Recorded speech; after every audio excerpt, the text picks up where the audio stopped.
জানা গিয়েছে পুরো নিয়োগ মামলায় বেশ কিছু নতুন তথ্য হাতে এসেছে তদন্তকারীদের। বেশ কয়েকটি সংস্থার নাম সামনে এসেছে। সেই সূত্র ধরেই বেলেঘাটার 75 নম্বর হেমচন্দ্র নস্কর রোডের একটি বাড়িতে হানা দেয় ইডি। সকালে প্রায় 7:30টা নাগাদ কেন্দ্রীয় বাহিনীর জওয়ানদের নিয়ে ঘটনাস্থলে পৌঁছন ইডির আধিকারিকরা।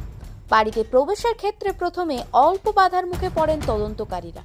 লোহার গেট বহুক্ষণ ধাক্কা দেওয়া হলেও তা খোলা হয়নি বলে সূত্রের দাবি। পরে নিরাপত্তারক্ষী এসে গেট খুলে দিলে ইডির আধিকারিকরা বাড়িতে ঢোকেন। এই ঠিকানায় যে দুই ব্যবসায়ীর বাড়িতে চলছে ইডির রেড, তার সম্পর্কে দুজনে ভাই। একজনের নাম বিশ্বজিৎ চৌধুরী এবং অপরজনের নাম রণজিৎ চৌধুরী। বিশ্বজিৎ দীর্ঘ সময় ধরে কাপড়ের ব্যবসার সঙ্গে যুক্ত, ছোট্ট ভাই নির্মাণ সংস্থা রিয়েল এস্টেটের সঙ্গে যুক্ত বলে ইডির সূত্রে খবর। তবে ঠিক কিভাবে এই দুই ব্যবসায়ী নিয়োগ দুর্নীতির সঙ্গে যুক্ত সে বিষয়ে ইডির তরফে এখনো পর্যন্ত কিছু জানানো হয়নি।